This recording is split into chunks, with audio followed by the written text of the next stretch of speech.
musulmon odam orasiga ishonaman. Assalomu alaykum va rahmatullohi va barakatuh. Ateistlarga xayrli tun. Yaxshimisizlar? Yaxshi keling domla. Nima mavzuda suhbat bo'lyapti?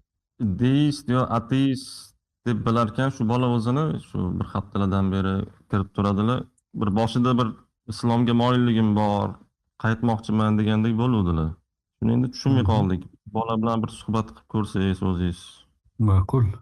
Bek deb chaqiraveraymi? Bekmi ismingiz? Bemalollarga Bek deb chaqiravering. Assalomu alaykum. Va alaykum. Bek, nima ya'ni islom haqida nima shubhalaringiz bor? Islomni nohaqliklari, islomda mantiqan bir-biriga to'g'ri kelmaydigan nima sizni bezovta qilyapti?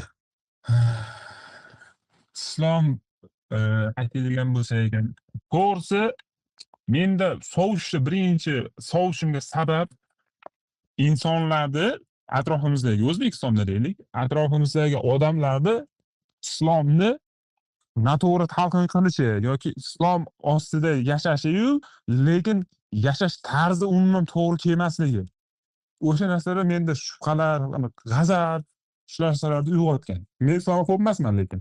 Ya endi bu mantiqan noto'g'ri-yu, masalan, mashina haydashni to'g'ri bilmagan odamni ko'rsatib, mashinani tashlab yubormaysiz-ku, misol uchun. Men hozir shaxslar haqida qanaqa fikringiz demadim, islom haqida. Nima shubhalarga soldi sizni? Sizniki mantiqan yondashuvingiz shu yerda o'zida xato. Safsatada endi bu, ya'ni mantiqiy yo'nalish emas. O'zingiz go'yoki bir narsani bahona qidirib yurgandek bo'lyapsiz-da, ana palonchi aybdor, islomdan sovudim. Ana pistonchini hayoti to'g'ri kelmayapti, islomdan sovudim. Lekin aytmayapsizki, ana palonchi boy zulm qilyapti, boyligidan sovudim demayapsiz-da. Bu mantiqan ya'ni tazot bo'ladi, ya'ni absurd, bir-biriga tushmaydigan narsa bo'ladi. Mukammal inson yo'q. Sizni ko'zingizga ko'rinayotgan narsalar sizga imtihon. Qalbingizdagi, ya'ni ich tuyg'ungizda joylashgan narsa tashqariga chiqadi u. Bizning tilimizda, islom e'tiqod tilida aytiladiki, Alloh taolo qalbida adovati, nafrati, shirk, hasad, bir qancha narsasi bor odamga hayotda shunaqa narsalarni ko'rsatib adashtirib yuboradi. Nimaga? Uni qalbi toza emas. Unda boshqa narsalar bor, shaxsiy manfaatlari bor. Samimiy bo'la olmagani uchun dunyoda uni imtihonini shunaqa qilib qo'yadi. Hech bitta sohani, masalan, mutaxassisini ayblab sohadan sovigan odam yo'q yer yuzida. Kim sovisa, uni ustidan senda noto'g'ri narsa yo'nalish deyiladi. Soha u sohaligicha qoladi. Real ko'z bilan qarasangiz, u soha u. Lekin soha egasini xatosi sohadan ko'ngil sovishiga sabab bo'lmaydi. Sabab bo'lsa, demak bu o'sha odamning tushunchasida problema bor.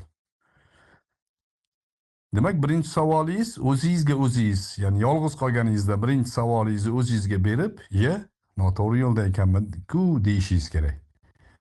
Musulmonlar hech bittasi da'vo qilmaydi. Biz 100% islomni tamsil qilamiz. Bizga ergashsang najot topasan demaydi. Hamma aytadiki, islom haq. Mabodo nohaqlikni ko'rsang, u musulmonlarda bo'ladi. Musulmonlarni ko'rsatib, islomni ayblama, shoshilma deyiladi. Yana nima shubhangiz bor? Birinchisi, demak, mantiqiy olganda cho'kdi. Birinchisi sabablarni dedingiz. Sabablarni masalan insonning baribir ishonchi o'z ichki tuyg'ulariga qarab tayanadi-da. Menda o'sha sababchilardan bo'lgan dedim. Endi mantiqan olib qaraydigan bo'lsak, uni bilaman. Bironta inson, bironta sohani yoki e'tiqodni yuzi emas.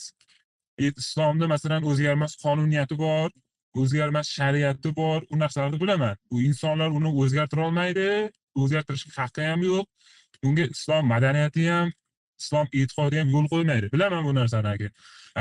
Lekin mayli global narsaga o'taylik.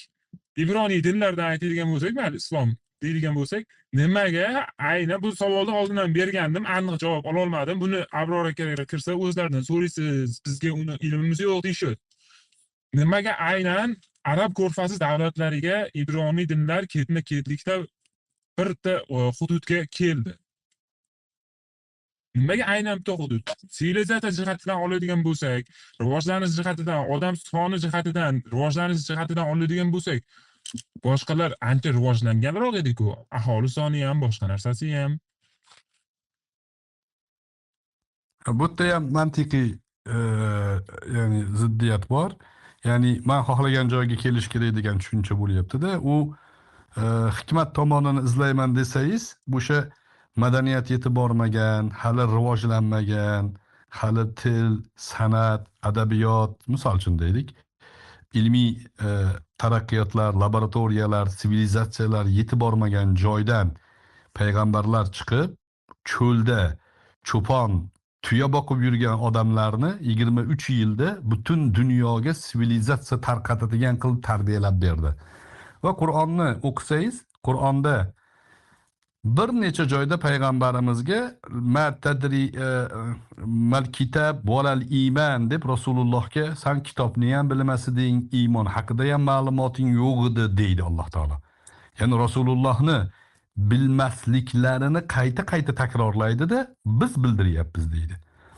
Va 23 yil mobaynida payg'ambar alayhissalotu vassalomga ya'ni nasib qilgan yutuq, u ilmiy bo'lsin, madaniy bo'lsin, siyosiy bo'lsin, iqtisodiy bo'lsin, boshqa dunyoni hech bitta joyiga nasib qilmadi. Hatto Qur'on aytdiki, qo'linglardan kelsa qani qilinglarchi dedi.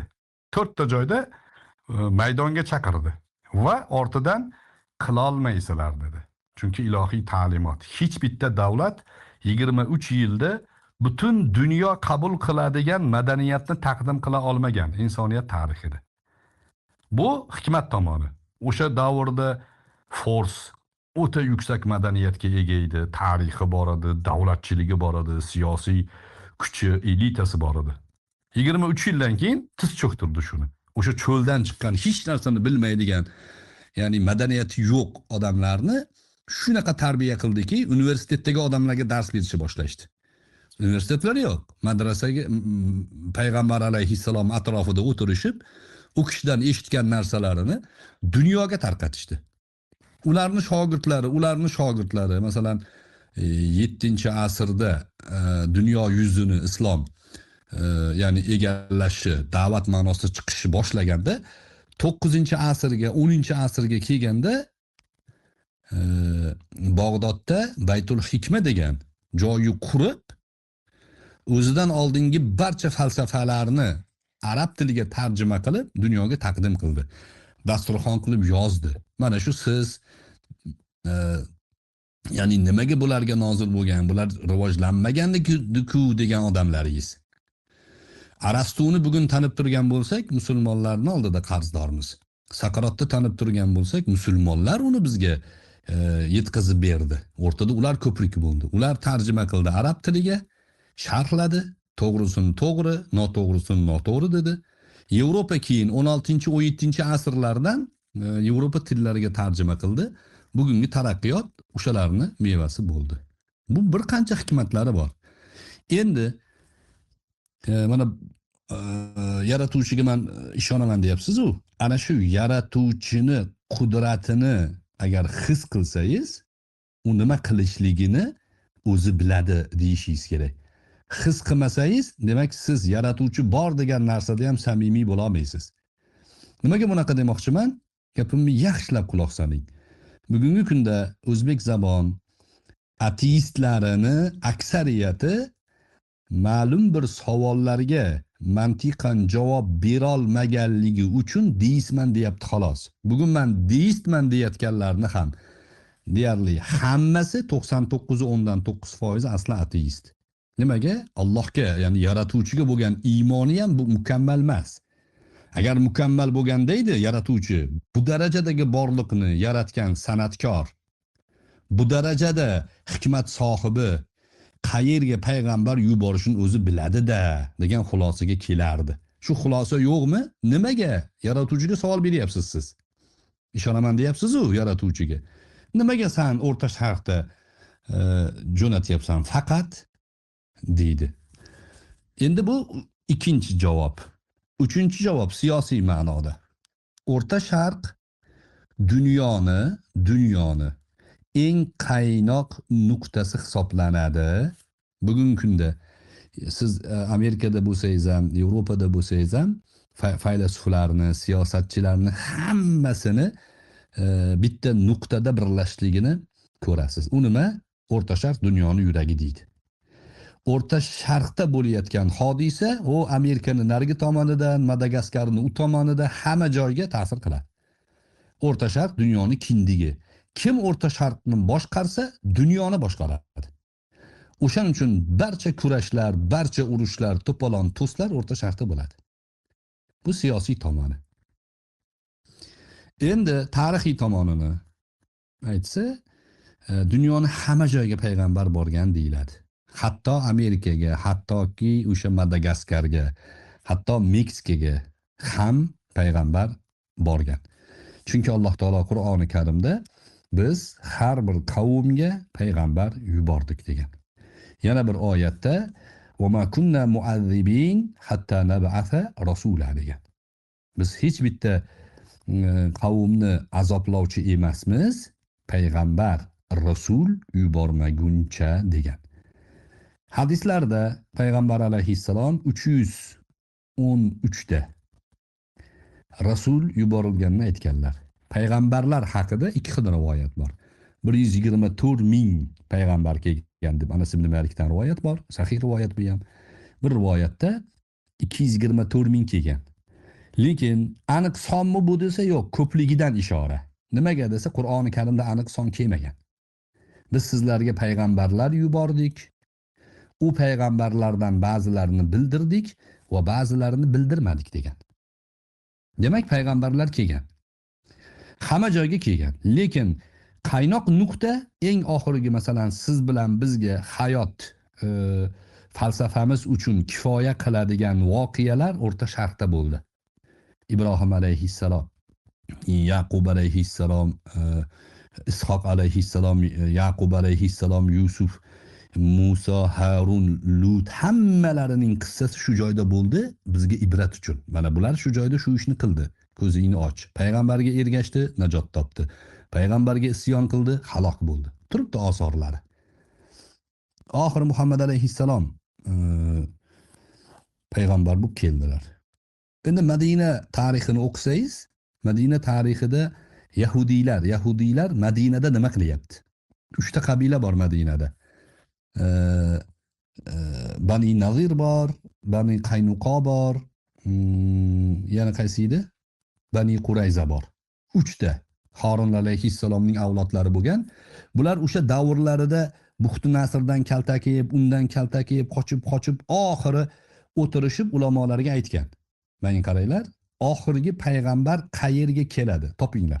Bashoratlaridan, Musoning ya'ni gaplaridan, Harunni bashoratlaridan qidiringlar. Nimaga?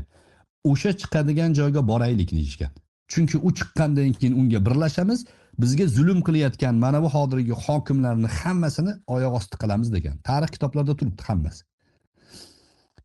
O'sha Bani Qurayza, Bani Nadir, Bani Qaynuqo qidirib kitoblarida xurmozor bo'lgan mana shu diyorlarga hijrat qiladi. Chiqadigan joyi aniq emas, hijrat qiladigan joyi shot bo'ladi. Chunki butun payg'ambarlar chiqqan joydan quvilgan. Hijrat qiladigan joy mana shu joy deb Madinaga joylashgan. Yillar mobaynida. Qur'oni Karimda buni Alloh taolo ajoyib uslubda aytadi. Bu arablar bilan urushib qolishardi yahudiylar. Nasroniylar bilan urushib qolishardi. Urushganda aytishardiki, bizdan bir payg'ambar chiqadi yaqinda, biz unga ergashamiz, sallamni hammangni boshingni olamiz deyishardi. Shunda Nasroniylar aytardiki, bizdan chiqadi u deyishardi. Biz unga ergashamiz, sallamni undoq qilamiz deyishardi. Chiqqanlarida ikkalalari ham ixtilof qilishdi. Qur'onda oyat bor. Ya'ni ixtilof qilmanglar degan oyat bor, "Vala taxtalifun." Ixtilof qilmanglar. O'shalarga aytilgan. Sizlar payg'ambar chiqsa ergashamiz degandinglar-ku. Nimaga ergashmayapsizlar degan oyat bor. Ana shu oyat men hozir aytib berayotgan voqealikka ishoratan nozil bo'lgan. Nima uchun Yaqin Sharqda tushgan? Hozir ertalabgacha to'xtamay hikmatini sanab beraman. Oxiri aytasizki, agar insof samimiy bo'lsangiz, to'g'ri deysiz. Agar e, Meksikaga tushsa payg'ambar butun dunyoga o'tdan tarqalmaydi. Mana hozir bizga ham siz ham gaplashib o'tiribsiz-ku shu payg'ambarlarning qissasini. Alloh taoloning hikmati g'olib ekanki, joyiga tushibdi-da. Vallohu ya'lamu haythu yaj'alu risalatahu degan oyat bor. Xuddi sizni savol berishingizni bilgandek shunaqa oyat nozil bo'lgan Qur'onda. Alloh o'zining risolatini, ya'ni payg'ambarlarni qayerga qo'yishni o'zi biladi degan oyat bor. Alloh biluvchiroq degan oyat bor. Yana ko'p javob berish mumkin, qisqaroq shu hozircha. Demak, biz musulmonlar bu siz shubhalanayotgan narsadan shubhalanmaymiz. Aqliy ma'noda, madaniy saviyada, ongli ravishda Alloh taolo o'ta hikmat bilan shu joyga payg'ambarlar yuborganligiga aqlimiz qanoat hosil qiladi, iymonimiz taskin topadi. Xo'p, nima tushunarsiz hozir gapimdan yoki yangi savolingiz bormi? Bu mavzudan savolim bor. Xo'p. Ikkita savolim bor. Qolgan gaplaringizni hammasini tushundim. Tushunmaganlikdan emas, bu savol gaplaringizdan kelib chiqqan savol bor. Savolim shundaki, agar Qur'on oyatlari hammasi yod olish yoki daraxtlarga, ba'zi joylarda toshlarga ham deyilgan daraxt po'stloqlariga, qog'ozlarga, har xil narsalarga yozilib, keyin uni yod olinib, keyin kitob shaklida keltirilgan. Payg'ambarimizni tushlari asosida vahiylari, Jibril alayhissalomni vahiylari asosida primoy aytilib, yod olingan yoki yozilgan. Endi bu narsa ilohiyotdan kelgan bo'lsa, g'aybdan, masalan, osmondan yoki shu qalbiga kelgan bo'lsa, tushiga, idrokiga, endi nimaga aynan ko'p oyatlar yoki bir qismlar, ba'zilari o'xshash, juda o'xshash, ba'zilari birga bir, Tavrotda ham, Injilda ham joylari bir xil. Agar bu vahiy kelgan bo'lsa, nega undan oldingi kitobga ham xuddi shu tarzda kelgan? Shunda bitta vahiy qayta-qayta kelganmi? Xo'p, tashakkur bu savolga ham. Birinchi boshidan to'g'rilaymiz. Oldin qog'ozlarga yozilib, toshlarga, terilarga, varaqlar, po'stloqlarga yozilib, keyin yodlanmagan. Oldin yodlangan, yozish ikkinchi saviyada davom etgan. Chunki payg'ambar alayhissalomdan bir hadis bor. Biz ummiy ummatimiz deganlar. Biz yod asosida, yodlash asosidagi ummatimiz deganlar va islomning asosi yoddan kelyapti hozirgacha. Mana hozirgacha hamma matnlar, Qur'ondan tortib hadisgacha, hadis bilan Qur'ondan chiqib kelgan fiqhiy, aqidaviy matnlarni hammasini yod olib keladi bu ummat.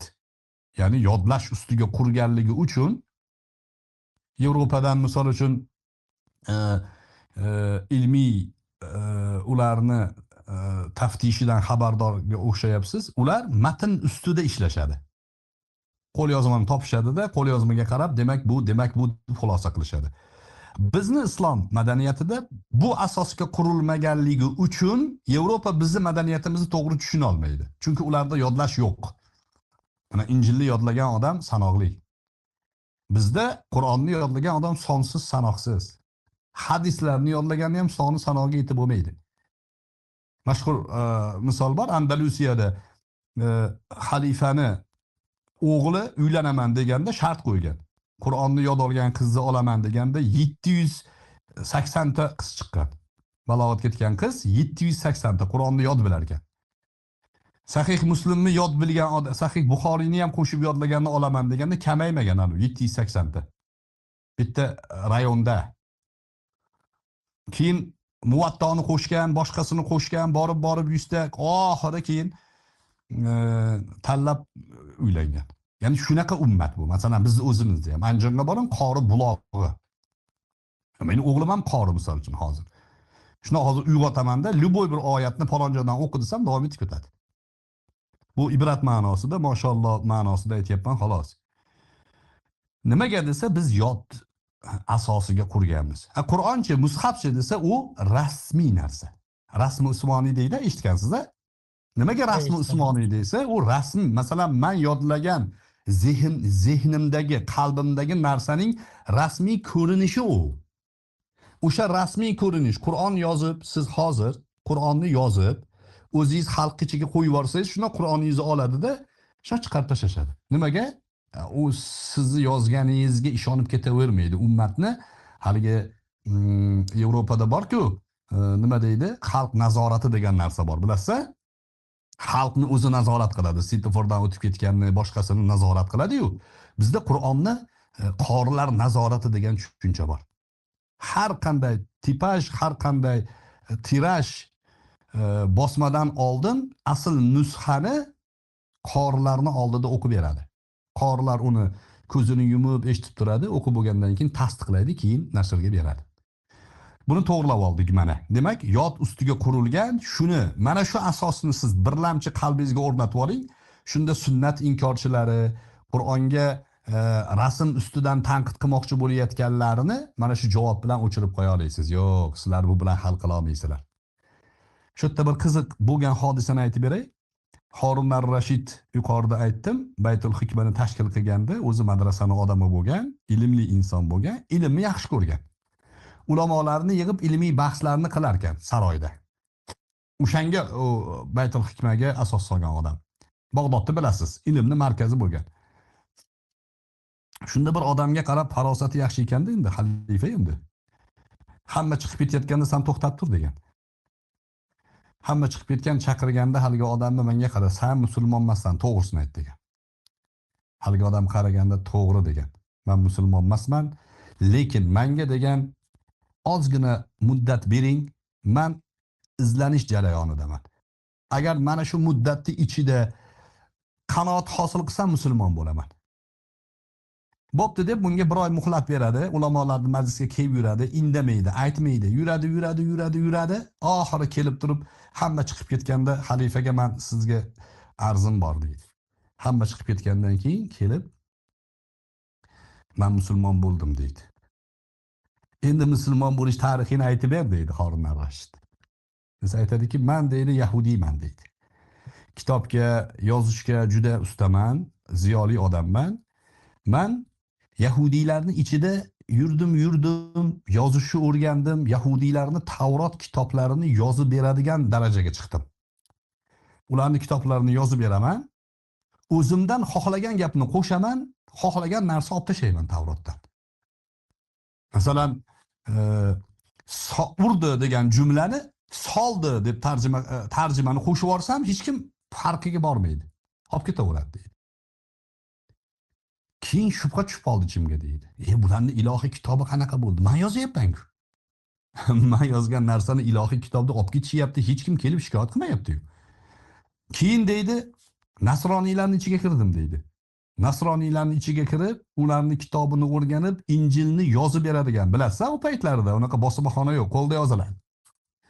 Injilni qo'lda yozadigan maqomga chiqdim deydi. Injilga ham xohlagan narsamni qo'shaman deydi, xohlaganimni olib tashlayman.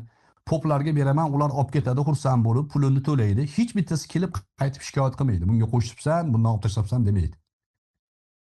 Endi deydi, ko'rib turganingizdek, men deydi, bir qancha muddat musulmonlarning ichida edim deydi. Ko'ryapsiz xatimning go'zalligini deydi. Arab tilini o'rgandim, Qur'onni yozadigan darajaga chiqdim.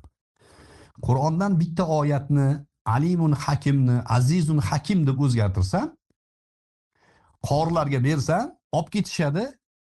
3 kun o'tmasdan qaytib olib kelishadi. Men qarab, bu yerda xato yozilibdi. Alimun Hakimni Azizun Hakim deb yozib qo'ysam, bu yerda aziz emas, alim deyshadi. Qattan bilishyapti deyman, bilmayman, topolmayman deydi. Rosa harakat qildim deydi. Hammasini qaytib olib kelishdi. Bildimki, Qur'onni o'zgartirib bo'lmaydi.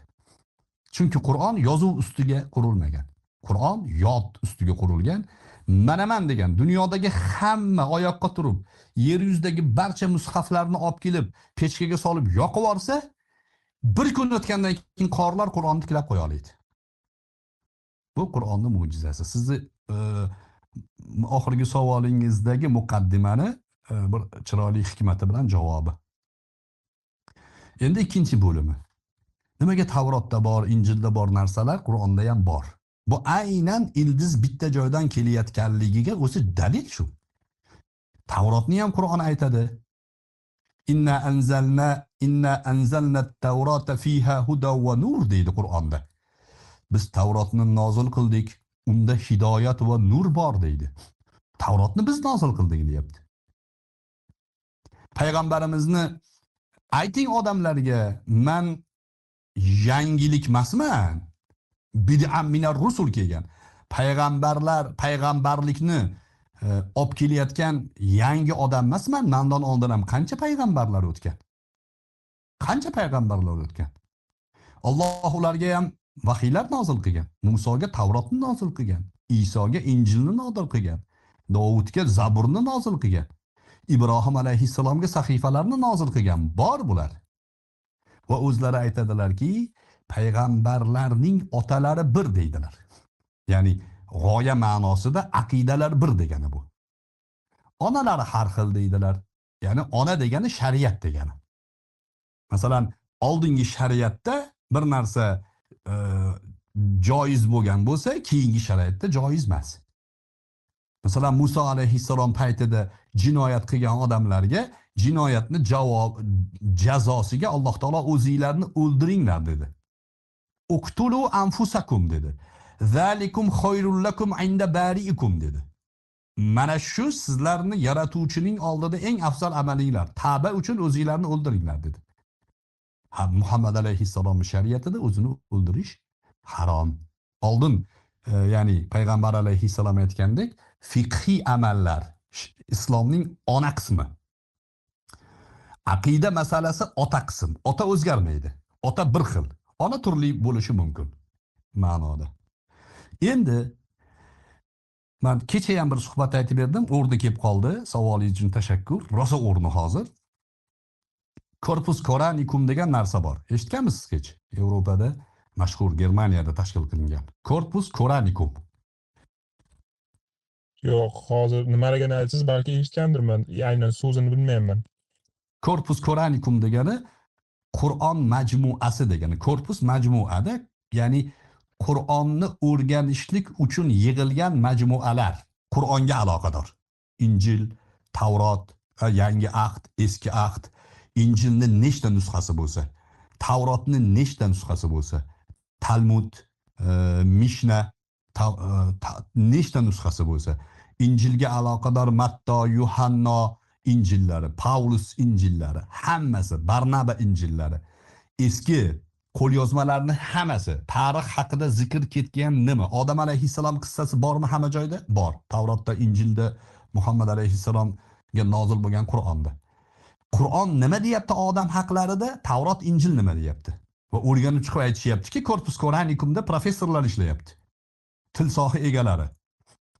Siz yozib oling oldingizda ruchka qalam bilan. Corpus Coranicum.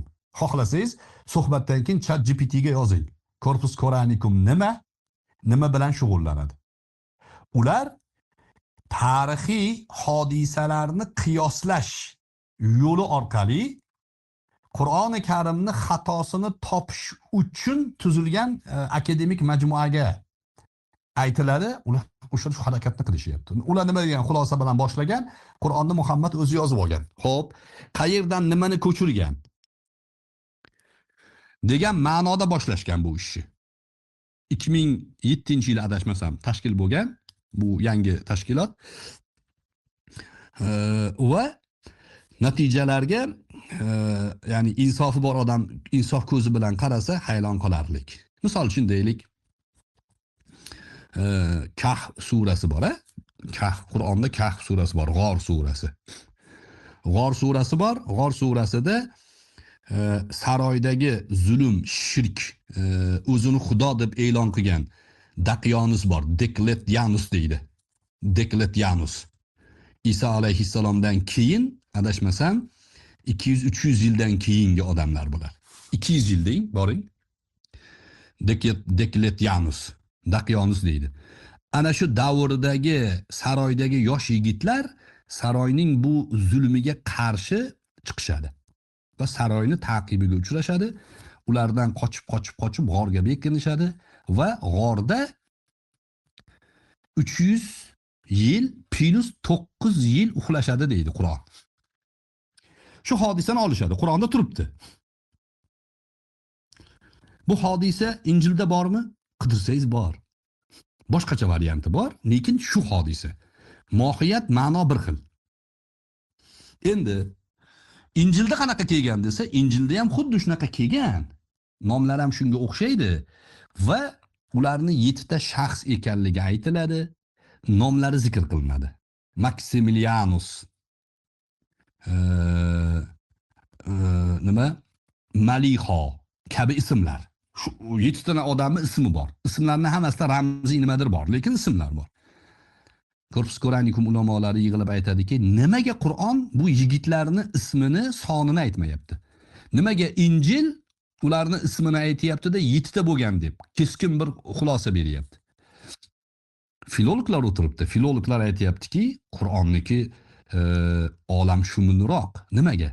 Chunki shaxsiy masala masligiga urg'u beryapti. Shaxsiy emas, odamlarning nomi muhim emas. Nechtaligi muhim emas. Bu yerda muhim narsa nima? Zulmga qarshi chiqqan iymon yigitlari. Fityatun amanu bi robbihim va zidnahum huda. Qur'onda mana shu zikr bor. Yigitlari ular. Yigit fitya deb arab tilida yigitda aytiladi. 18-19 yosh, 30 yoshga kirmagan yigit. Fityatun amanu bi robbihim. Robbilariga iymon keltirgan yigitlar edi. Bu qanaqa xitob bo'lyapti? Sizga, menga, dunyodagi butun insoniyatga xitob bo'lyapti. Nomlar zikr qilinsa tarixiy hodisaga aylanib qoladi. Qur'on nomlarini zikr qilmayapti, yigitlar deyapti. San ham shu yigitlarni bittasidan demoqchi. Sifati nima ularni? Amanu bi robbihim. Robbilariga iymon keltirgan yigitlar. Va zidnahum huda deyapti Alloh taolo. Va biz ularni hidoyatini ziyoda qilib qo'ydik. Alloh yigitlarni Robbilariga iymon keltirsa hidoyatini ziyoda qiladi deyapti. Iymon keltirmagan, Xudoga ishonmagan filologlar, faylasuflar mana shu qiyosni o'zida baqrayib qolishyapti. Qur'on Muhammad alayhisalom bunaqa uslub tutishi mumkin emas. U Injil shaxsiylashib qolgan. Odamlar Injilni o'zlari yozgan-u 300 yildan keyin yoki bir qancha muddatdan keyin yozilgan Iso alayhisalomdan keyin. Odamlar bu joyda tarixiy hodisalarga ketib qolgan. Siz anaqani o'qiganmisiz Ibn Haldunni muqaddimasini? Qisman tanishman. O'zim shaxsan o'qimaganman.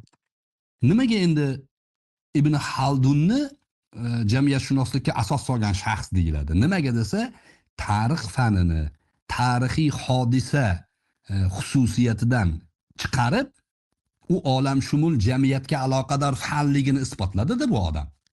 O'shaning uchun boshqa ko'tarib yuribdi. Qur'on tarixda tarixiy shaxsiyatlar haqidagi jumladan shaxsiyatlarni chiqarib olib, butun insoniyatga xitob qiladigan hodisani qissa qilib beryapti.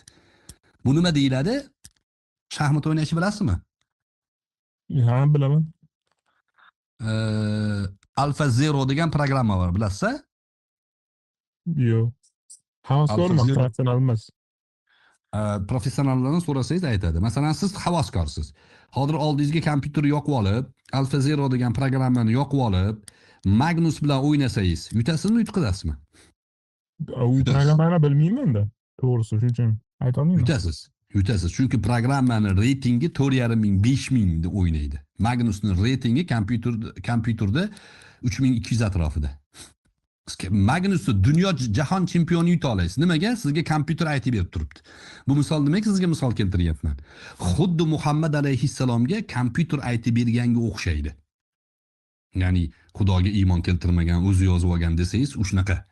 Payg'ambar alayhissalom Qur'ondagi shu qissalarni, ya'ni bekami ko'z, xatosiz, insoniyatga o'ta manfaatli jihatlarini olib odamlarga yetkazishlari uchun oldilarida katta bitta madrasa va katta ilmiy manba bo'lish kerak. O'sha Corpus Coranicumni anaqa kirganingizda, GPT ga kirganda savol bering. Corpus Coranicum qancha manbalarni o'zaro qiyos qilib o'rganadi deng, sizga ro'yxatini beradi. Ana shu ro'yxatdagi hamma asardan Muhammad alayhisalom xabardor bo'lish kerak. Agar orqadagi narsalarni hammasini ko'chirsalar. Abror aka, men o'zim gapingizni bo'ldim. Mana shu joyda bitta menda ko'pchilik o'zimga o'xshagan insonlarda ham shu fikr bor. O'shani sizga savol deb bermoqchiman. Agar haqorat deb qabul qilmasangiz, iloji boricha neytralniy qilib aytaman. Xo'p. Ee, Mana shu Muhammad sallallohu alayhi vasallamda aytadigan bo'lsak, bilamiz, o'qish yozishni bilmagan oddiy cho'pon inson bo'lganlar. Bir badaviy bo'lganlar-da, qo'pol qilib aytganda. O'qish o'rganmaganlar bo'lganlar. desangiz sal madaniyatli bo'ladi. Bilmaganlar emas, Ha. o'rganmaganlar. Chunki unaqa Ha. muhit bo'lmagan, ilmiy muhit emas. Sharoitda bo'lmagan. Ha. Cho'pon bo'lgan deylik. Endi lekin atrofidagilarni qarasak, katta qismi sahobalar boy badavlat yoki mansabdor shaxslar bo'lgan. Endi avtomatik bunaqa misollar keladi, nazariyalar keladi. To'g'ri, nazariya bu. Endi bu o'zimizni savolimizni beryapman sizga. Bu da'vo qilmayapman. Shunda bir cho'ponni olib, bilimdonlar yoki o'sha qanaqadir mansab, qo'lida kuchi bor insonlar, davay bitta insonni olamiz. Har doim xristianlardan, yahudiylardan chiqyapti.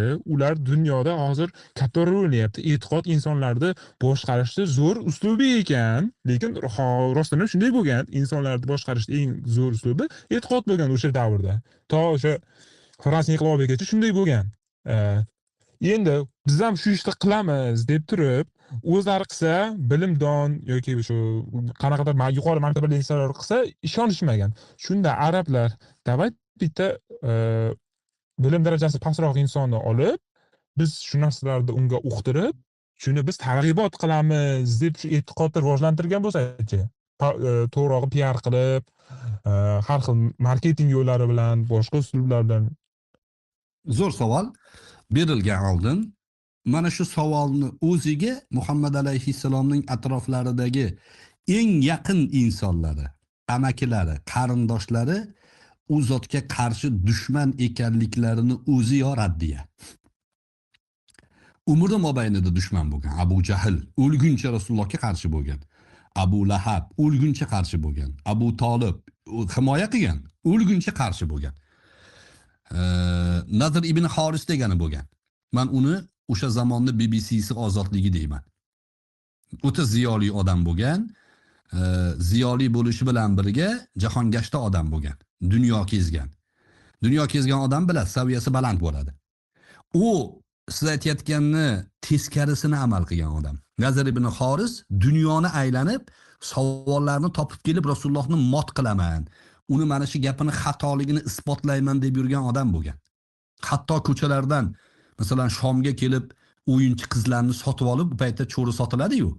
O'yinchi chiroyli qizlarni sotib olib kelib Muhammad alayhissalatu vassalomni Qur'on aytsalar, Qur'onni da'vat qilsalar, ketganlardan orqasidan kelib turib Asatirul Avvalin bu eskilarni asarlarni aytib beryapti. Men ham zo'rni bilaman deb Rustomi dostonni, Buxtu Nasrni hikoyalarini, eski mavzularni gapirib, o'yinchilarni o'ynatib, odamlarni chalg'itardi. Tarixiy jarayon turibdi. Rasulullohni sallallohu alayhi vasallam bir og'iz samimiy gaplarini teskariga burishardi. Mana ko'rdinglarmi? Ana xato, ana bu yolg'on gapirdi deb o'tirishardi. Mana hozir tasavvur qiling, hozirga men tushunishingiz uchun misol keltiraman. Ijtimoiy tarmoqlarda xato qidirib o'tiradiganlarni faoliyati xuddi o'sha davrning faoliyatiga o'xshaydi. Xato qidirishadi, topolmasa to'qishadi. Bormi yo'qmi hozir? Ha? Trollar, negativ trollar. Trollar bor yoki o'zi shunaqa profillar bor. Sizni o'tirib olib, masalan men radikallarga qarshi suhbatlarimni balki eshitgandirsiz. Hizbiylarga qarshi suhbatlarimni, ilmiy, madaniy suhbatlarimni eshitgandirsiz. O'sha odamlar men bilan ilmiy madaniy suhbatni o'rniga gapimdan xato qidirib, masalan Gyoteni masalan nomini o'zgartirib qo'ysam, ana mana shu joyda xato qildi. Meteoritni ayta olmasam, ana xato qildi deb o'tirishadi. Bitta misol tariqasida men o'zimni payg'ambarlarning o'rniga qo'ymayapman.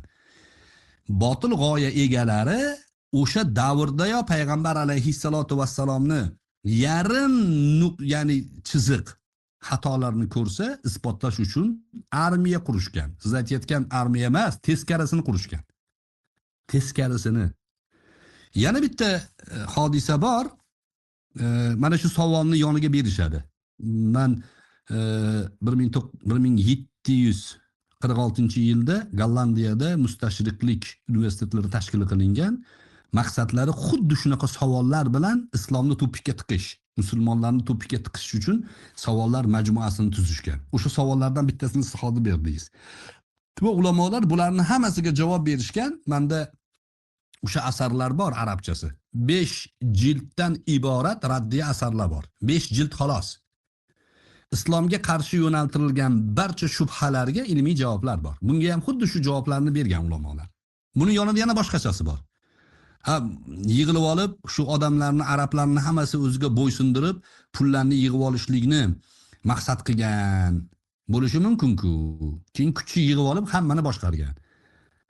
Odamlarni yig'ib olib, hamma qarindosh urug'lar kelinglar, kelishamiz. Oramizdan shu Muhammadni ko'taramiz, PR qilamiz, shuni haq deb e'lon qilamiz. Degan bo'lsa-chi, desa, hamma qarshi bo'lgan Rasulullohga. Payg'ambar alayhissalomga ergashgan odamlarni Makka davrida 13 yil 90% qo'lida hurriyati bo'lmagan odamlar bo'lgan. Pul u yoqda tursin. Bilol kim Bilol? Ammor ibn Yosir kim? Ya kim demoqchiman, ya'ni jamiyatda shaxsiyati qanaqa mansabi bor uni? Hech narsasi yo'q odamlar. Ammor ibn Yosir qul, otasi qul Yosir, onasi Sumayya qul, cho'ri. Shular ergashgan Rasulullohga. Habbob ibn Arad qul. Payg'ambar alayhissalomning atrofidagi ziyoli odamlar 10 taga bormagan. Abu Bakr Siddiq ziyoli, puldor odam bo'lgan.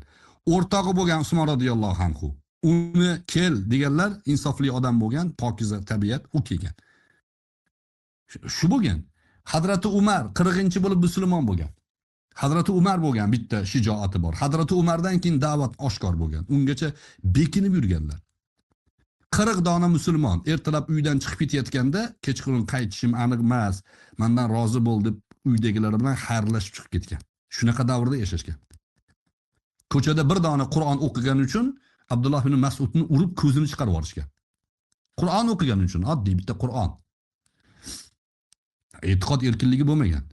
Sen siyosatga qarshi chiqyapsan deb butun boshli siyosiy elita qarshi bo'lgan. Eng kattasi Abu Sufyon bo'lgan, keyin musulmon bo'ldi bu. Os ibn Voil bor. Yozing tarixda. She'rda ham, san'atda ham, adabiyotda ham eng kuchligi bo'lgan. Arab tilining zo'ri bo'lgan. Shunga payg'ambar alayhissalom ro'paro kelib qolganlarida, "Ey Muhammad, sen nimalarni aytib yursan, menga ham aytib ber" degan. Payg'ambar alayhissalom shu to'xtaganlarida Qur'ondan sura o'qiganlar. Oyatni o'qish boshlaganlarida ana odamning rangi o'zgarib, chunki adabiyotni biladi. Adabiyotdan xabaringiz bormi? She'riyatdan, kitob o'qish yaxshi ko'rasizmi? Yo'q. Sizga akalik nasihatim, kitob o'qing. Kitob o'qisangiz ochiladi. Zehningiz ochiladi, ufqingiz ochiladi. Hech kim ko'rmagan narsani ko'rishni boshlaysiz. Qur'onni inson yozib olishi mumkin emas. Chunki qarshilarida zamonasini Navoiy turibdi. Zamonasida til bo'yicha uni oldiga tushadigan odam yo'q. Os ibn Voil payg'ambar alayhissalomni hech narsa o'qimaganlarni biladi. Menga aytib berchi, sen nimalarni gapiryapsan deganda Qur'on o'qib berganlar. Qur'on. O'qib beraymi Qur'ondan ozgina? Sizga ham ta'sirlanamikinsiz. Nima deysiz? Abror aka, agar o'qishni bilmagan bo'lsalar, qanday qilib o'qiganlar? Tushunmadim hozir. O'shan kelyapmanda. Bu ilohiy bo'lganda Rasulullohning o'zlari emas bu. Alloh taolo buni e'lon qilyapti. Mana hech narsani bilmaydigan odamga shunaqa ilhom beryaptiki, u odam chiqib tashqariga o'qiganda manaman degan faylasuflar, manaman degan tilshunoslar jinni bo'lib qolyapti. Qarab turib, bu mumkin emas deyapti. Os ibn Voil Qur'onni o'qigandan keyin ta'sirlangan. To'xtaganda, "Bo'pti, to'xtagin san" degan. Borib o'zini jamoasiga bo'lgan. Qurayshda katta zodagonlar, o'sha davrni siyosiy elitasi. Tasavvur qiling, butun Ka'bani, butun arablar kelib Ka'bani ziyorat qiladi, bular Ka'bani egalari. Suvni ham bular nazorat qiladi, Zamzamni ham bular, Ka'bani eshigini ham. Hamma bularga pul olib keladi. Katta siyosiy elita. Arab markaz jazirasida. O'zini siyosiy elitalarning majlisiga borganda, "O, menga qaralaring" degan. "Men hozir Muhammad bilan gaplashdim" degan.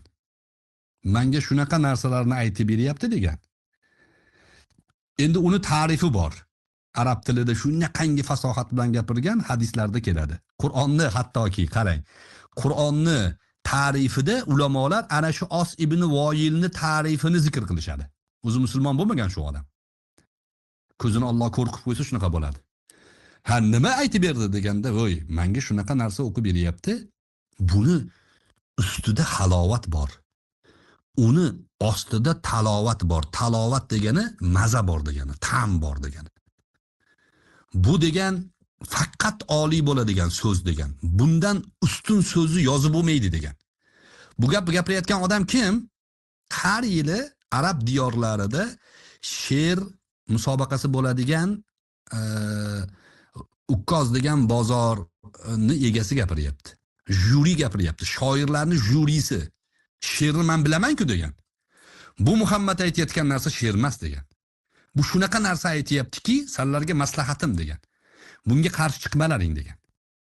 Qarshi chiqsalaring bu aytayotgan gapdan ustun gap gapira olmaysan. Bu bir. Agar birga bo'lsang, g'alaba qilsa sizlarga nasiba bo'ladi degan.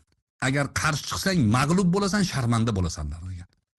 Shunda Abu Jahlning yuragi chiqib ketgan. Chunki ichilaridagi eng ziyoli odam, eng ya'ni ishonganlari ketib qolish xavfi bor-da. Musulmon bo'lib qoldimikin deb, "O menga qara" degan. "Musulmon bo'ldingmi sen?" degan. Keyin to'xtab qolgan. Qarang. Bu yerda siyosiy shahvat, pul, maqom mana bu odamni ko'zini ko'r qilgan. Ha musulmon bo'ldim desa, davradan haydashadi, bor yo'qol deyshadi. Yo'q desa, Qur'onni maqtab qo'ydi. Bu Muhammadga kelgan narsa, misli ko'rilmagan narsa, bunaqa bo'lishi mumkin emas deb qo'ydi. Unda nima deyishgan? Yo musulmon bo'lmadim degan. Unda nima deyapsan? U aytayotgan narsa nima bo'lishi mumkin degan. Endi siz haligi anaqa Muddassir surasini o'qisangiz, o'sha joyda buni hikoyasi keladi. Fakkara va qaddar, summa qutila kayfa qaddar deb keladi. Summa nazar, summa abasa va basar deb keladi. Faqala hada sihrun yu'sar degan. O'yladi, fikrladi, o'lib ketgur, naqadar yomon fikrga bordi. Oxir aytdiki, bu sehr bo'lish kerak dedi. Qarang. Ya'ni oliy narsani odamlar qila olmaydigan narsa ekanligini aytib qo'yib, iymon keltirdingmi deganda, sehr bo'lsa kerak bu dedi. Shu bilan ketdi, adashib. Siz bergan savolni raddiyasi o'sha joyda turibdi. Muhammad alayhissalomga yordam bergan odam yo'q edi. O'zlari yakka qolib ketdilar. Hatto arablarda shunaqa odat bor edi. Abu Talib amakilari musulmon bo'lmagan, lekin himoyamda bu. Birortang bunga qo'l tekkizmaysan deb turgan edi himoya qilib. O'sha Makkaning zodagonlari Abu Talibga keldi. Kelib aytishdiki, "Menga qara deydi, bu butlarimizni so'kiyapti" dedi. Ertaga bu butlarni hammasini sindirib tashlasak, ana u arab qabilasi, mana bu arab qabilasi, ha but singandan keyin kelmaydi-ku bizga dedi. Mana olib kelayotgan moli dunyosi qolib ketadi, biz siyosatga qarshi chiqyapti bu dedi. Sen himoya qilasanmi, yo'qmi? Senga 3 ta shartni aytamiz dedi. Borib ayt jiyaningga dedi. Qabul qilsa qilsin, bo'lmasa senga ham qarab o'tirmaymiz deydi. Nima shart? Birinchisi, agar xuddi siz aytayotgan narsa, bu sahih rivoyat bu.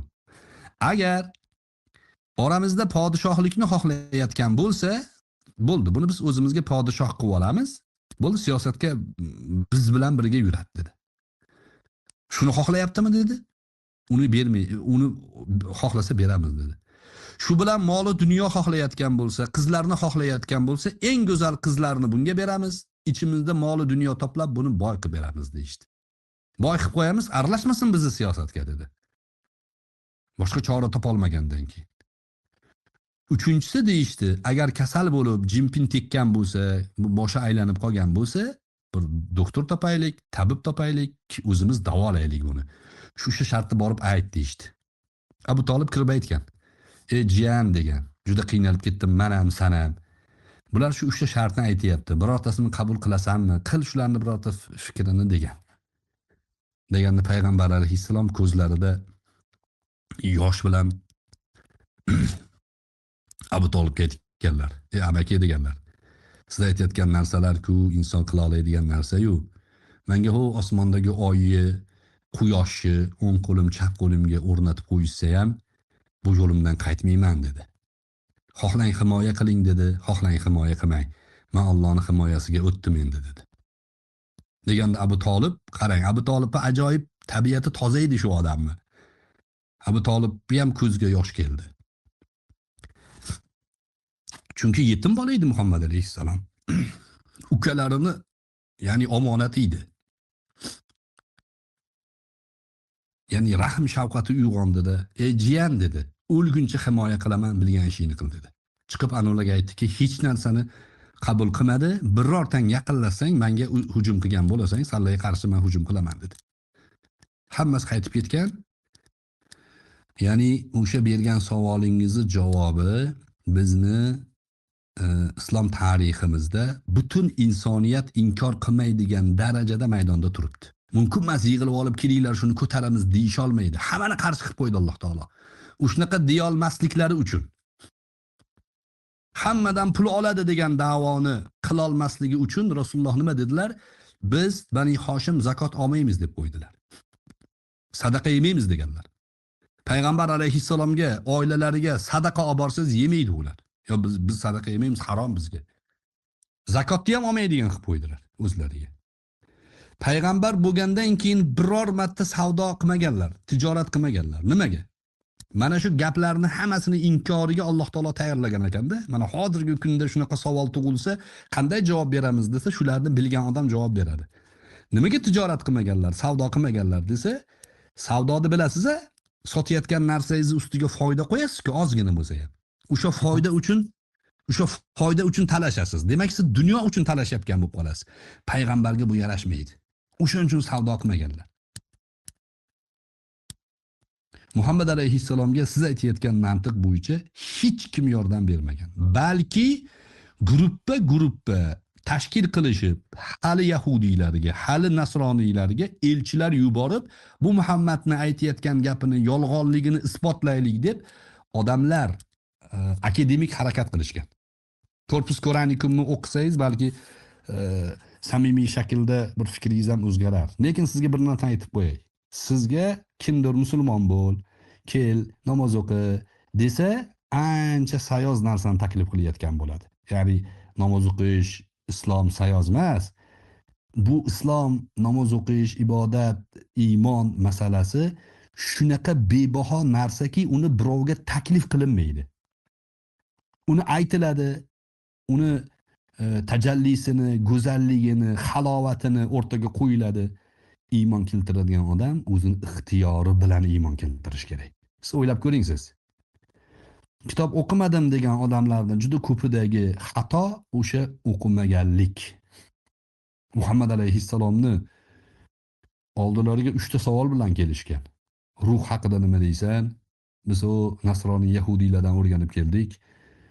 Faqat payg'ambar bilar ekan ruh degan mavzuni.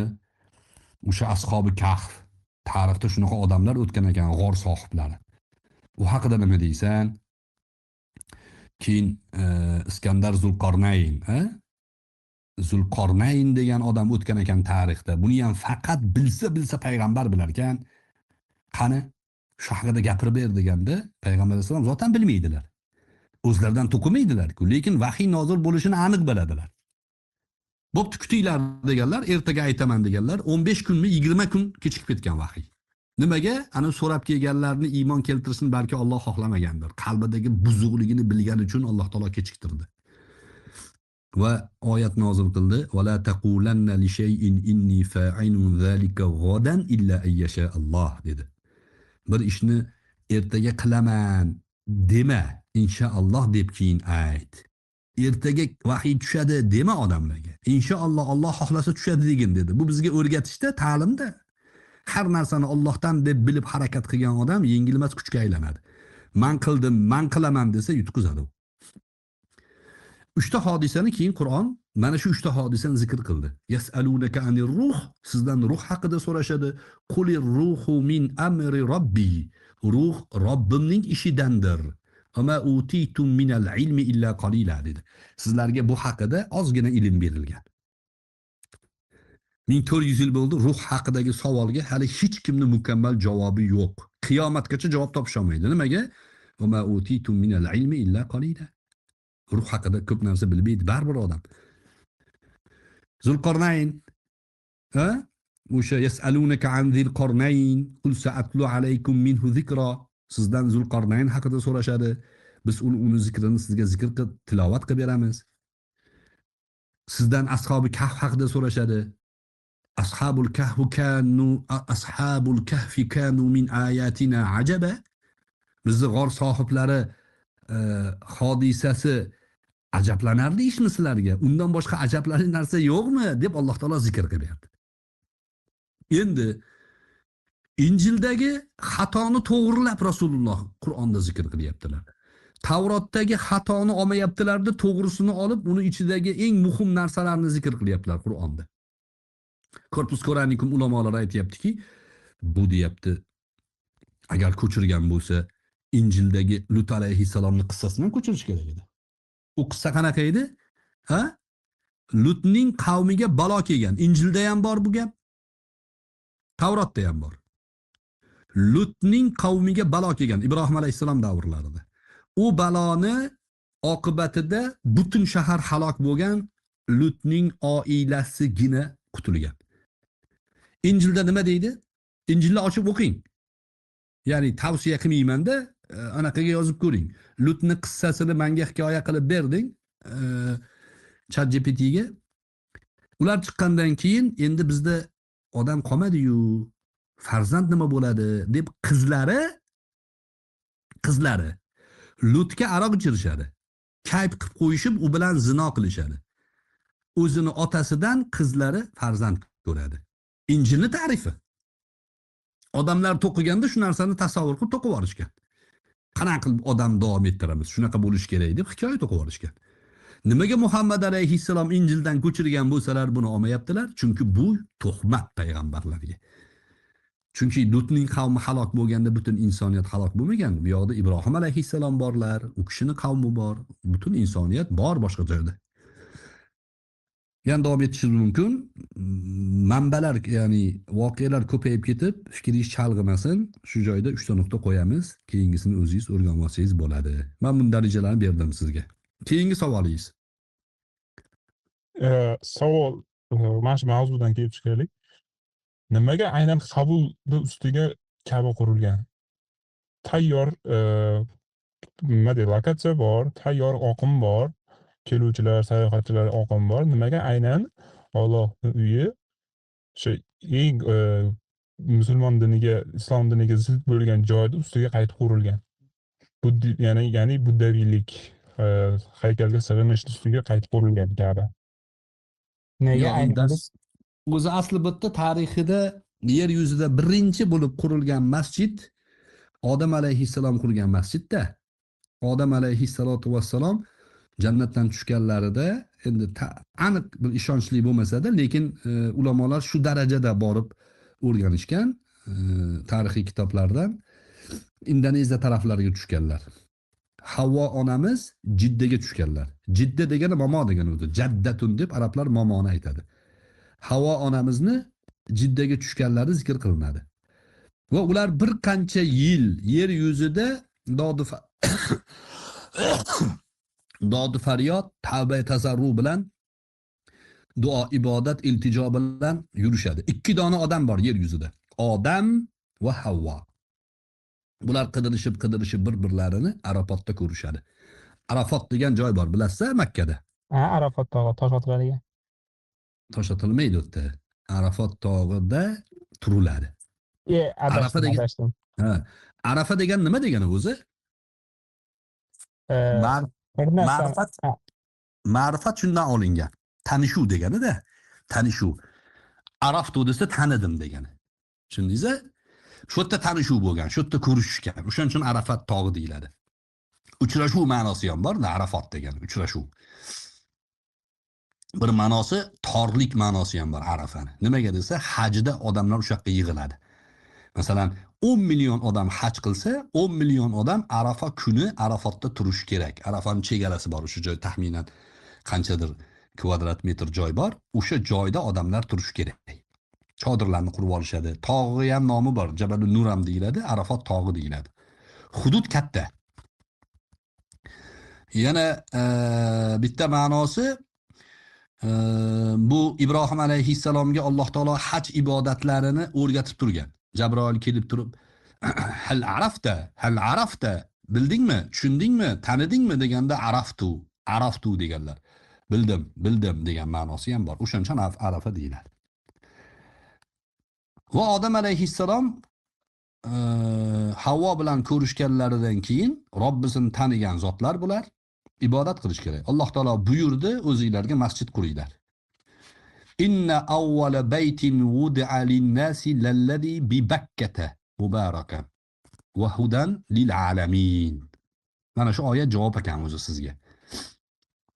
Yer yuzida birinchi bo'lib qurilgan bayt, Allohning bayti, ya'ni ibodat qilinadigan joy. Lallazi bi Bakkata. Bakkada qurildi. Makkaning birinchi ismi Bakka. Nimaga Bakka deyilgan desa, Bakka degan izdihom degani. Izdihom, hamma tiqilinch bo'lgan joyga Bakka deyiladi. O'shuning uchun Bakka deyilgan boshida Qur'onda bitta joyda shu joyda Bakkani zikr qilingan. Ya'ni Rasulullohni qarang. Madrasa ko'rmaganlar, kitob o'qimaganlar, yozish o'qishni o'rganmaganlar deyapmizda, Bakka degan jumla qayerda paydo bo'lgan? Bu arab qo'lyozmalari ham bor, Corpus Coranicumda. Arab qo'lyozmalari, Ibrohim alayhissalomdan, Ismoil alayhissalomdan, Qurayshdan kelayotgan yozuvlarda Makkani birinchi ismi Bakka bo'lgan. Rasululloh qattan bilganlar bu Bakkani. Madrasa ko'rmagan, kitob o'qimagan bo'lsalar desa, vahiyda bu. Alloh taolo nozil qilyapti-da buni. Alloh bildiryapti. Chunki Qur'onda yuqorida aytdim men. Rasulullohga kamida bir 4 ta 5 ta joyda aytgan. Ma tadri mal kitabu valal iman walakin ja'alnahu nura deyapti. Ey Muhammad alayhissalom, bungacha siz bu narsalarni bilmagan edingiz. Siz Maryamni alayhissalomni Qur'a tashlab Zakariya boshqalar o'zlariga olishayotganlarida oldilaridamidingiz? Yo'q edingiz-ku, ularni oldamas edingiz-ku. Buni biz sizga bildiryapmiz degan. Bir qancha joyda shu zikrlar kelgan. Demak, bu ilohiy vahiyligiga eng katta hujjatlardan. Inna awwala baytin wudi'a lin-nas, odamlar uchun qo'yilgan birinchi bayt lallazi bi Bakkata. Bakkadagi o'sha Ka'ba. Mubarakan, shunaqa muborak bu joy, va hudan lil alamin dedi. Butun olamga hidoyat dedi. Qur'on butun olamga hidoyat bo'ldimi? Amerikada ham la ilaha illalloh deyaptimi? Xitoyda ham la ilaha illalloh deyaptimi? O'rta Osiyoda ham la ilaha illalloh deyaptimi? Deyapti. Yana Rasulullohga qarang, shunaqa xitob bor. Bu Qur'on deydi Alloh taolo. Qur'onni da'vati deydi Ka'ba ahliga va uni atrofiga deydi. Ka'bani aytadi. Nima degani bu desa, Ka'ba yer yuzining markazi hisoblanadi. Xohlang globusni oling, xohlang yershunoslardan so'rang. Yerni markaziy nuqta Ka'ba hisoblanadi. O'sha Ka'badan atrofga da'vat qiling degani, butun dunyoga da'vat qiling degani. Butun dunyoga da'vat qilishlik uchun markaz hisoblanadi. O'shaning uchun o'sha joyni zikr qildi. Endi dastlab butxona bo'lmagan u. Keyinchalik o'zgarib, keyinchalik Ibrohim alayhissalom buni qaytadan qurdi Ismoil alayhissalom bilan birga. Undan keyin yana orada shirk, hamma narsa o'zgarib, tarixiy jarayonlarda 360 ta butga aylanib ketdi Ka'baning ichi. Muhammad alayhissalom kelib tozaladilar, yana qaytadan Ka'baning sharafini, sha'nini ulug'lab qo'ydilar. Tushunarlimi? Unda o'zgartirilgan birinchi aslida masjid sifatida bo'lgan, keyin yana buddistlarga o'tib, keyin yana islomga qaytgan. Shunda shunaqa ma'noga chiqsa, shunaqa bir necha bor shunaqa bo'lgan. Bir necha bor. Odamlar o'zgarib siyosatlar, fikrlar, e'tiqodlar o'zgarib, an'ana qadriyatlar o'zgarib, bir qancha shunga o'xshagan hodisalar bo'lgan. Lekin oxir oqibat mana hozir Muhammad alayhissalom keldilar, 1400 yil bo'ldi, but yaqinlasha olmayapti o'tga. Nimaga desa, Muhammad alayhissalomning ta'limoti faqat arablarga emas, olamshumul butun insoniyatga ekanligining isboti bu. Yo'q, mana buti yo'q hozir. 1400 yildan beri. Undan oldin ko'rsangiz 500 yilga borib bormasdan, 300 yilga borib bormasdan butparastlar egallab olgan. Misol uchun deyman, men misol tariqasida aytyapman.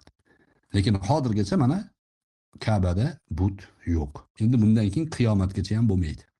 Xo'p, Tushunarli. Yana agar biz masalan ibrohimiy dinlar deyilgan bo'lsak, uchta dinni asli kelib chiqishi, asl uchaladan ham Alloh borligiga ishonadi, faqat xalqini har xilda. Xudo bor deyiladi. Endi Alloh emas, Xudo bor, unga ishonishi xalqini har xil. Shunda biz asli xristian ham, yahudi ham, musulmon ham bitta e'tiqod desak bo'ladimi yo'qmi? yo boshlanishi din o'zi aslida insoniyatga yuborilgan din islom. Bunday desak bo'ladi. Yahudiylik Ibrohim alayhissalomdan keyin paydo bo'lgan. Nasroniylik, nomi nasroniylik bo'lib qolishligi ham Iso alayhissalomdan keyin bo'lgan. Vaholanki Musa alayhissalom ham islomni da'vat qilgan, yahudiylikni da'vat qilmagan. Iso alayhissalom ham islomni da'vat qilgan, nasroniylikni da'vat qilmagan. Qur'onda buni ham zikri bor. Nasroniy yahudiylarga aytadiki, Musa yahudiy bo'lganmi? Ya'ni yahudiylikni chaqirganmi? Yahudiylikni undan keyin to'qib oldinglar-ku degan ma'noda. Iso nasroniy bo'lganmi? Men ba'zi nasroniylarga aytaman-da, o'sha Injilni da'vat qilib qolsa aytaman. Ha, Iso Injilda biror joyda men xudoman deganmi? Menga ibodat qil degan joyi bormi deyman? Yo'q, shunga o'xshagan ma'no bor deyishadi. U ma'noni sen chiqaryapsan. Sen shunaqa tushunib olgansan. Unaqa yo'q-ku. Sanlar qilgansan, Isoga yuklayapsan. Iso alayhissalom bundan pok. Bundan pok Iso alayhissalom. Biz nima deymiz? Biz musulmonlarni tolerantligimizni jihati shuki, mana kecha bir anu fikrlar Azamatjon bu yerda ham qo'l ko'taryapti. Musulmonlarni radikal deyapti. Islom to'g'ri desa radikal bo'lib qolamish. Hozirgi nasroniylarni noto'g'ri desak, biz radikal bo'lib qolamiz. Radikalni ta'rifini bilmaydi. Noto'g'ri deydi. Yana nima deyapti bu Azamatjon? Sizlar fikringlar noto'g'ri deb qo'yadi. Ha, unda sen ham radikal bo'lib qolasan-ku. Qani bitta o'lchov? Yo'q, meniki to'g'ri deb qo'yadi. Ha, bu to'g'ri emas. Ya'ni sen bizni fikrimizni noto'g'ri deyishga haqqing bor. Bu radikalizm emas. Lekin sen meni fikrim to'g'ri, meni fikrimni qabul qilishga majbursan, bo'lmasa mazangni qochiraman desang radikal bo'lasan. Islom aytadiki, sen xohlasang nasroniy bo'l, xohlasang butparast bo'l, xohlasang borib echkiga sig'in. U seni tanloving. Men islomni qabul qildim, islomni mutlaq haq deb bilaman men. Din ham shu. Qur'onda bir qancha joyda aytadi Alloh taolo. Xohlagan iymon keltirsin, xohlagan kofir bo'lsin deydi. La ikroha fid din, qad tabayyana ar-rushdu minal g'oyi. Asosiy g'oya shu. Dinga majburlash yo'q. Majburlash yo'q. Farzandingiz bormi sizning farzandlaringiz? Yo'q aka, yoshman. Hali uylanmagan. Masalan deylik, aka-ukangiz bormi? Opalarim bor. Bo'pti. Do'stlaringiz bormi, o'rtoqlaringiz? Bor. Sizning qo'lingizda 10 ta Mercedes bor. Eng oxirgi nusxa Mercedes. Eng zo'ri.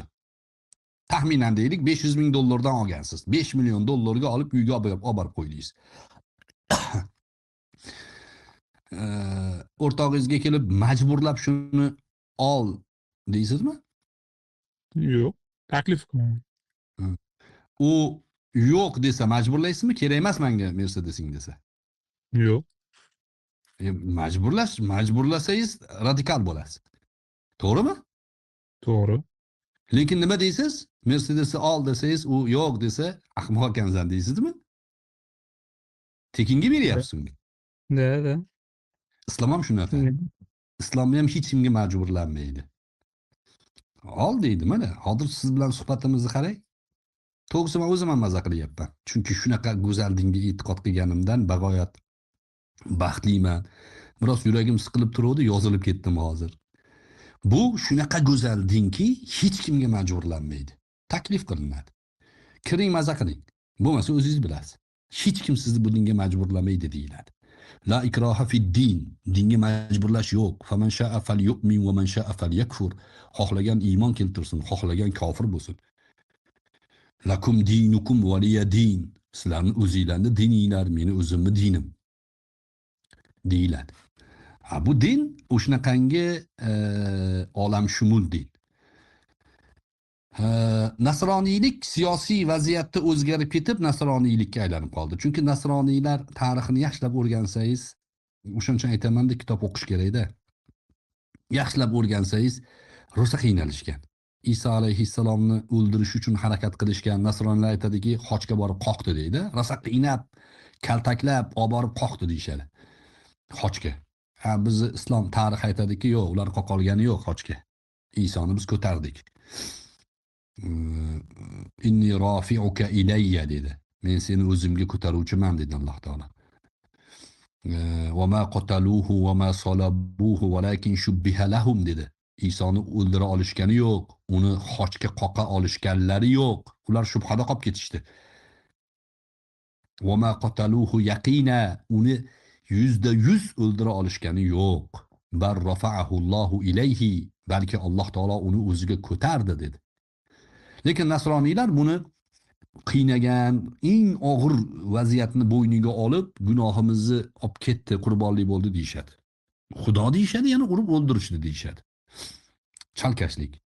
Va bulardan keyin o'sha ashabi kahf ham nasroniylikni, ya'ni Iso alayhissalom olib kelgan dinni qabul qilgani uchun tazyiqqa uchragan. Tazyiqqa uchragan, qiynalgan, o'ta qattiq qiynalganlaridan keyin Konstantin degan o'sha bir majusiy imperator musulmon bo'lib qoladi. Ya'ni birinchi boshlanishda siyosiy anaqa ko'p tazyiqqa uchragan odamlar ko'payib ketgandan keyin kel shularni ham o'zimni anaqamga olayin deb chaqirib ularni dinini qabul qiladi. O'sha islom o'sha. Lekin o'zini ham e'tiqodida saqlanib qolgan narsalarni tark qilmaslikni taklif qiladi. Masalan, archani atrofida aylanish. Archa Konstantin e'tiqodda qolgan narsa o'zi, tagini surishtirsa. Nasroniylikda yo'q u. O'sha Corpus Coranicumda ajoyib narsa bor. Yana bitta qiyosiy tahlil bor. Maryam onamiz Iso alayhissalomni dunyoga keltirganlarida va huzi ilayka bi jiz'in nakhlati tusaqit alayhi rutaban janiyya. Alayki rutaban janiyya keladi. O'zingizga xurmoni shoxini silkiting deydi Alloh taolo. Maryam onamizga xitob bo'lyapti. Xurmoni shoxini silkiting, xurmo tushadi, o'shandan yeng deyapti. Qur'on shuni aytadi, xurmoni shoxini aytadi. Endi Iso alayhissalomning tug'ilishi haqida Injilda ham bor-ku. Ha, Injilda bor. Xo'p, Injilda qanaqa hodisalar bor? 4 ta Injil bor. Ha, Yuhanna, Matto, Luqo, Paulus injillari bor. Bu injillarni hammasini o'rgansangiz birortasida xurmo hodisasi yo'q. Ha deydi Corpus Coranicumchilar. Muhammad deydi bu joyda xurmo o'zi xurmozor joylarda yashagan-ku, ha, xurmoni bu yerda qo'shgan ekanda deb turishodi. Yana qidirishib Barnaba injilini ochib ko'rishodi. Barnabada xurmo hodisasi bor ekan u.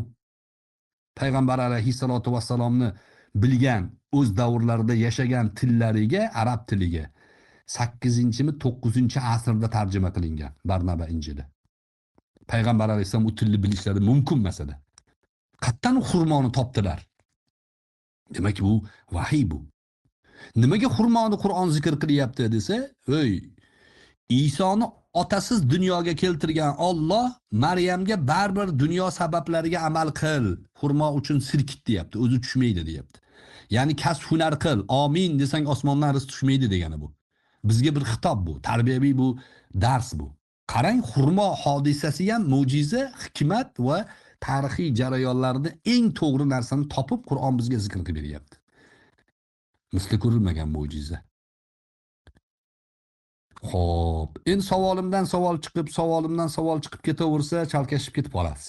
Hozir bu suhbatni nasib bo'lsa YouTube'ga qo'yishadi-da, siz iloji boricha sizni shubhaga solgan savollaringizni berib oling. Hali vaqtingiz ko'p bo'ladi, agar umringizni Alloh berib tursa, so'rab olasiz keyin shubhalarni ichida.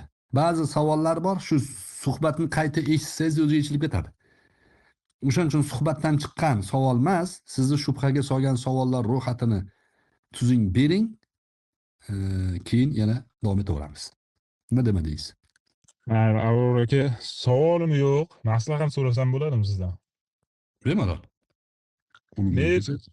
qarang, siz hozir aytyapsiz-ku, ko'p gaplaringiz endi orasida diniy anaqalardan iqtiboslar keltirdingiz, diniy kitoblardan yoki musulmonlar kitoblaridan, musulmon ulamolar tomonidan. Mayli, unga pretenziyam yo'q. Men endi o'zimni holatimni aytadigan bo'lsak, men o'zim musulmonman. Musulmon bo'lganman. Musulmon oilada ota-onam masalan hoji onalar, oilamda hijobda hammasi. Men musulmon bo'lganimda ko'pchilik aytadi, domlalarda ko'pchiligi bir ikkita suhbatlarimda aytadi, sen nafsingni orqasidan ketding, shu yo'lga kirding, nafsing xohladi, shu nafsni quliga aylanding deyishadi. Lekin Mhm. men o'zimda hech qanaqa nafsni alomatini betaraf aybimni boricha tan olamanda. Lekin nafsim orqasidan ketgan bironta yo'lni ko'rmadim. Ichmayman, chekmayman, zino qilmayman, ehson qilaman. Bu o'zim maqtash yo'gani emas, borni aytyapman. Siz masalan meni tanimaysiz, boshqa narsa hech kim tanimaydi bu yoqda meni. Lekin qandaydir islomdan manfaat yoki taskinlik topmadim. Faqat ziddiyat ko'rdi ko'zim. U narsani ham o'ylasam, u narsa ham qayerdan kelyapti miyamga deymanda, shaytondan kelyaptimikan deb o'ylasam, shaytonni ham Xudo yaratgan. Meni ham Xudo yaratgan. Meni barcha idrok va amallarim, fikrlarimni ham Xudo nozil qilgan, taqdirimga yozgan. O'shani men qaytalayapman degan iqror bor. Shunda men nima qilishim kerak? Qarang, nafsim orqasidan o'tmagan bo'lsam, Xo'p, nafsim orqasidan uchmagan bo'lsam, nafs haqida tushunchangiz bormi? Nafs nima? Tushunchangiz bormi? bor. Nima nafs? Inson Nafs bor narsami? Nafs bor narsami? Nafs asli materiyaga yoki anaqa jihatdan yo'q. Bu his tuyg'uga asoslangan narsa. Siz nafs haqida tasavvurga ega bo'lmayapsiz-da hozir. Materik tomondan yo'q narsa, misol uchun. Ateist odam yoki deist odam nafs, ruh degan tushunchalarni qabul qilmaydi. Qabul qilmagandan keyin u nafsga ergashyaptimi? Men nafsga ergashmayapmanman degan gapi o'zi absurd bo'lib qoladi. Tushundingizmi, Yo'q. Bek? Aytdim-ku, men musulmon bo'lganman. Agar shunday Yo'q, bo'ladigan bo'lsa- o'shanda ham musulmon bo'lmagansizda, siz taqlidiy bo'lgansiz ekan. Mana hozir siz bilan ota-onangiz musulmon ekan, uyalmaysizmi deb gaplashmayapman. Va sizga arabiy matnlarni Qur'ondan yoki Injildan bir narsalarni keltirganimda iymon keltirgan odamgina tushunadigan ma'noni keltirmayapman. Tasdiqlash, mo'jizani keltiryapman sizga. Qarang, shu narsa mumkinmi? Mana ateist ko'zi bilan qarang. Men hozir italyanchasiga she'r yozib, roman yozib, butun dunyoni lol qilar degan Shekspir asarlarini yoza olmayman. Yozsam odamlar jinni bo'lib qoladi. Qayerdan topyapti bu deydi. Bilmaydi italyanchani deydi. Xuddi shunga o'xshagan hodisa ro'y bergan. O'shani misol keltiryapman sizga. Endi siz nafsingizga ergashgansiz, islom e'tiqodi bilan nafsni ta'rifini bilgan odam lug'atida aytganda. Uni siz u lug'atni bilmasangiz, men u nafsga ergashman, nafs yo'q narsa-ku deganga aylanib qolaverasiz-da, fosid doira deydi falsafada buni. Falsafa o'qigansiz yo falsafa ham o'qimaganmisiz? yo'q, siz boya meni kitob o'qimaganman deganim, kitob ko'rinishidagi kitob o'qimaganman, lekin ilmiy, boshqa falsafa, shunga oid narsalarda men audiosini ko'p eshitaman. Hop, u ham Audio o'qigan hisobga kiradi. Xo'p, o'qigan hisobga shunday. kiradi. Falsafadan nima o'qigansiz? Falsafani turlarini bilasizmi? Yo'q, Falsafa bilan safsatani farqiga borasizmi? Misol uchun falsafada safsata degan bob bor. Alohida bob bu. Bu haqorat emas. Hozir bizda o'zbek tilida haqoratga aylanib ketgan. Safsata to'qima deb qo'yadi. Ilmiy istiloh bu aslida. Masalan, siz menga men sizga savol bersam, siz javobda bir narsani takrorlasangiz, go'yo odamlar Bek Abror Muxtoraliga javob berdi deydi. Lekin asli javob bermagan bo'lasiz. Shuni safsata deydi. Masalan, siz nimaga ateistsiz desam, chunki men ateistman deyapsiz. Menga go'yoki javob beryapsiz. Lekin siz javob bermayapsiz. Tushundingizmi? Mana shunga o'xshagan bu falsafiy nuqtai nazardan so'zni go'zal tuzish bu. Javob berdi-ku deb atrofga xulosa berish, lekin aslida javob bermaslik. O'shaning uchun falsafani tinglaganman, eshitganman, bu hamma aytadi. Hani kecha Azamat bilan gaplashyapmiz, men o'qidim, men ko'rdim deyapti. O'zini hujjat qilish safsata deyiladi falsafada. O'zini hujjat qilish. Masalan, men eshitdim-u, ha, siz xato gapirdingiz. Nimaga xato gapirdim? Chunki men eshitdim-ku deyapti. Nima qilaysan eshitsang deyman-da. Chunki seni tushungan narsangga men javobgar emasman deyiladi falsafada. Do'stim, sizga o'sha maslahat bering dedingiz-ku, kitob maslahat beraman sizga. Siz G'azoliyni o'qing. Ingliz tilini bilasiz-a? Aha. G'azoli dedingizmi? G'azoliy, Abu Homid al-G'azoliyni Tahafutul falasifa degan asari bor. O'qing buni, inglizchasi bor buni. Inglizlar juda yaxshi anaqa qilishgan. Endi sizga eng yaxshi asarlardan bittasi biz o'zbek tiliga tarjima qildik. Meni Telegram kanalimga kirsangiz, ovozligi ham bor. O'qishga erinaman desangiz, Ibn Tufaylni Hay ibn Yaqazon degan asari bor. Yevropani falsafasiga mana shu tutantiriq bo'lgan. Butun Yevropani oyoqqa turg'izgan falsafa shu. Inson payg'ambarlarsiz ham Xudoni topa oladi. Unga berilgan aql Xudoni topa olishlikka yaraydi. Yakkaligini bilishga ham yaraydi. Otam musulmon, akam musulmon, bizni oilada ayollar hijobda, hoji ona, bu safsata bu.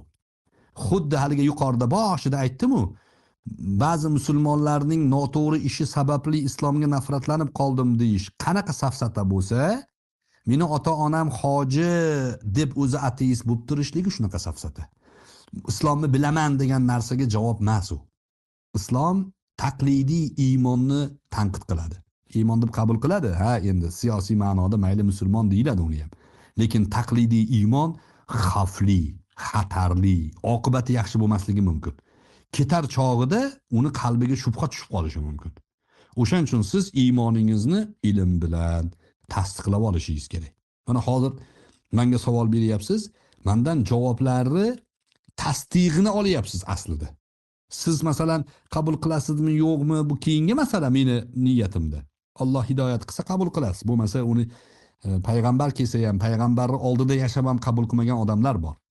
Yollarida turib, tug'ilganlarida xursand bo'lib cho'risini ozod qilib yuborgan Abu Lahab. O'lguncha iymon keltirmagan. Keltirmaydi, Alloh hidoyat qilmasa. Lekin men nimani maqsad qilyapman?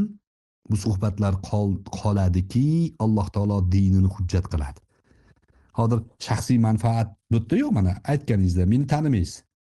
Bu suhbatni ikkalamiz kelishib olib uyushtirmayapmiz, to'g'rimi? Endi suhbatga e'tibor bering. Birorta madaniyatdan siz chekindingizmi? Yo'q. Men biror jumla madaniyatdan chekindimmi? Yo'q. Siz meni haqorat qildingizmi? Yo'q. Men sizni haqorat qildimmi? Yo'q. Madaniyat qancha yuksak bo'lsa, o'sha madaniyatga yarasha javob olinadi.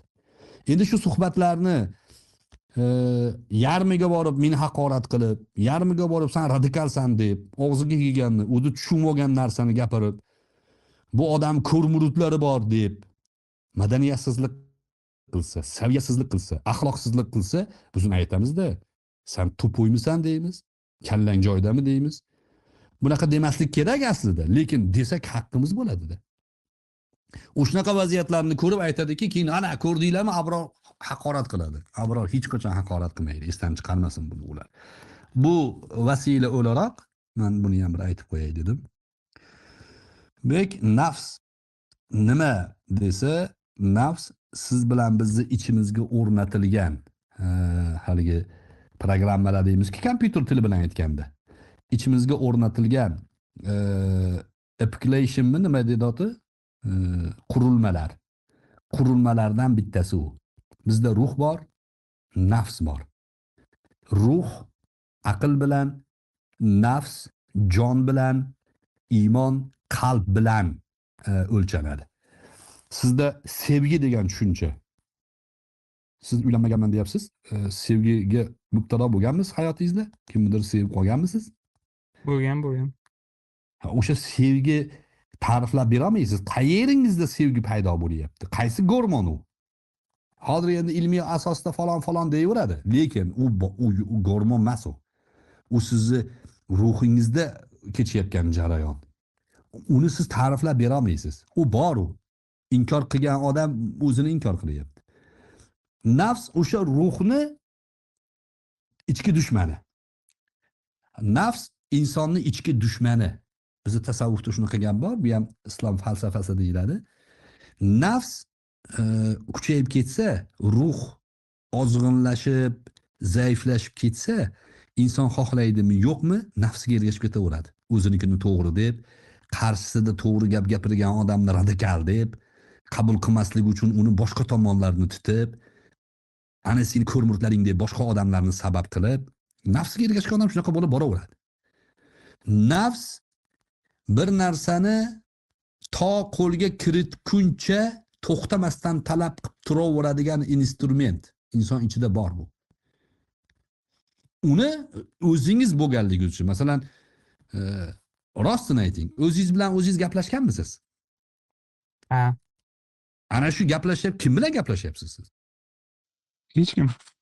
O'sha nafs bilan gaplashyapsiz. Nafsingiz palon narsani xohlayapti, siz ruhingiz unga javob beryapti. Palon narsani qilsaymikin-a? Nima qilasan uni qilib? Ana shunda siz qo'lingizda xarita bo'lsa, Qur'on sunnat bo'lsa, iymoningiz kuchli bo'lsa, ruh talab qilayotgan narsa bilan nafs talab qilayotgan narsani ajrata olasiz. Qo'lingizda xarita bo'lmasa, kim nima talab qilayotgani farqi yo'q, ketaverasiz. Manfaat ustiga qurib. O'shaning uchun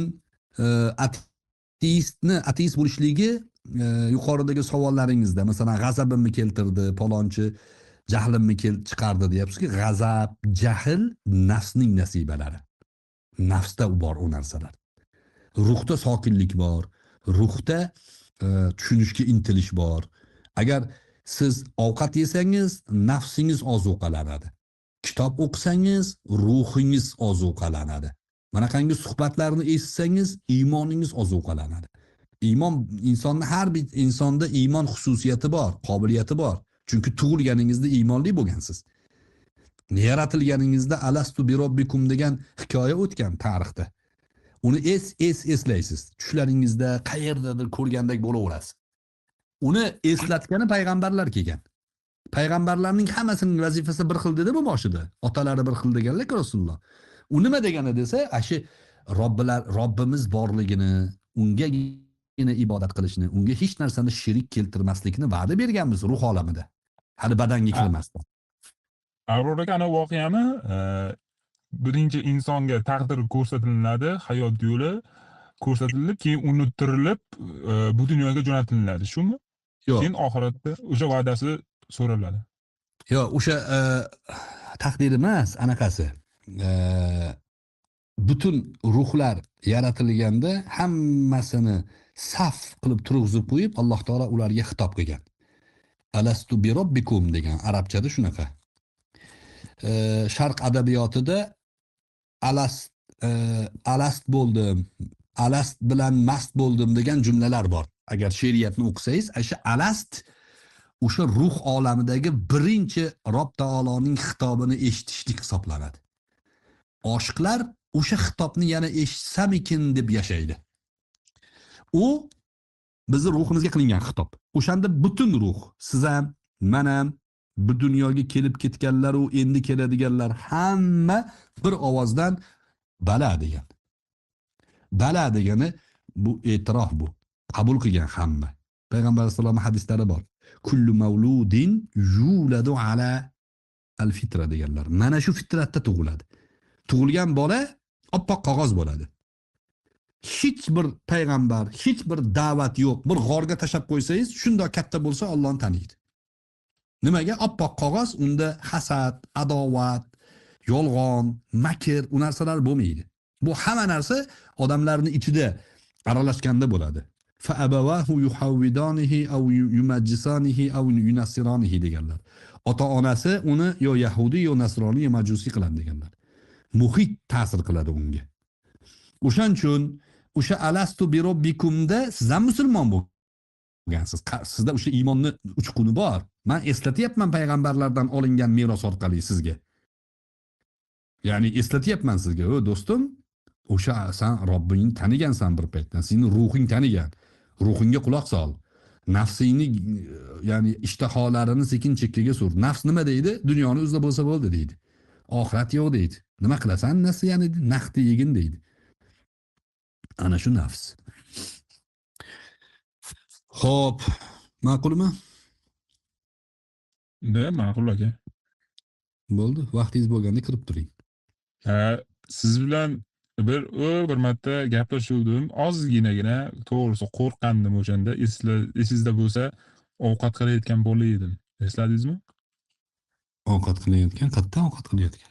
Siz ovqat qilib bo'lsa gaplarimni eshitsin degandingiz. Men hozir ovqat qilayotgandim dedim. Keyin siz davom etdingiz ma'ruzani. Keyin uni qayta eshitdim. Siz kirib qolishingizni bilganim yo'q. Shunaqa dabursdan kirib qoluvdingiz. Keyin boshida bu ozgina sefer- suhbatni boshlagan. Ya bir eslagandayman. Ha, bu. Ha, keyin men oxirida yana kirdim. Yarmida kirsam, siz keyin oxirida eshitsin dedingiz. Keyin men u ma'ruzani eshitib chiqdim. Siz aytgan hamma gaplarni, zapsini eshitib chiqdim. O'shanda ham iltimos qiluvdim, yana bir qaytarmoqchi edim. O'shanda va'dasini olgandim. U boshqa gruppa edi. Ovozingizni o'zgartirib chiqaramiz. Bo'ldi. Da, shu va'dani bajarishmadi-da lekin. Men u Shuni paytda sizga men aytib qo'ymoqchi edim. menga aytmagan ekansizda. Bu yerda hozir adminlarga tayinlayman. Buni alohida olishib, endi boshqalar yozib olayotgan bo'lsa bilmadim. Boshqalar ham agar musulmonlar bo'lsa omonatga vafo qilinglar. Musulmon odam shartga amal qiladi. Endi qaysidir ateist kimdir anu Bilgi Xoqon degan ham yuribdi mana yerda. O'zidan tangricha yasab olgan. O'sha yozib chiqarib yuborsa Ha, bilmadim. uni bilaman. Ma'qulbek, yana vaqtingiz bo'lganda kelib tur. Domla tashakkur. Albatta hamma uchun ham manfaatli va ilmiy suhbat bo'ldi. Alloh rozi bo'lsin ustozdan. Bir qiz bor edi, musulmon bo'laman, musulmon bo'lmoqchiman deb yuruvdi. O'sha kirganmi yo'qmi shu yerdami? Kirganga o'xshadi-da. Ha, anu nima edi? Chayon emasmidi mavoda? Shu o'zgartirgan, shu musulmon bo'laman deyatdi o'sha qiz. Shu yerdami? Hozir qaraylikchi. Avvalgi ta'kidlab ketmoqchi edim. Men hozircha qadam deydi-ku, o'sha siz aytgan G'azzoliyni yozib qo'ydim. Keyin nima edi? Hozir Google'ga yozib qo'ydim. Corpusu Coranicum deganni yozib qo'ydim. Shularni o'rganib turib boshlanishiga. Shu gruppalar Corpus Coranicum bu o'sha germaniyalik ma'lum bir akademik jamoani ilmiy ishlari. U undan bir narsa o'rgana olmaysiz, lekin qiyosiy tahlillarni o'rgansangiz bo'ladi. Endi siz G'azoliyning Tahofutul falasifasini o'qing. Yaxshi asar. Farobiyni o'qing. Ibn Sino bor. Ularni o'qing. Keyin Ibn Rushdni o'qiysiz. Birinchi Ibn Rushdni o'qimang. Birinchi bu yoqdan boring. G'azoliy. Ibn Sino. G'azoliy markaz hisoblanadi. G'azoliy bor-u, G'azoliy butun falsafani markazi hisoblanadi. Agar G'azoliyni yaxshi o'zlashtirsangiz, любой faylasuf bilan u tushunadigan tilda bahs qila olasiz. G'azoliy kuchli. Menga Farobiy Ibn Sinolarni maslahat berishmagan, naborat ularda ehtiyot bu ana shubhali bir orada chiqqan joylari bor deyishuvdi-da. Shunga hozir qaror qoldim.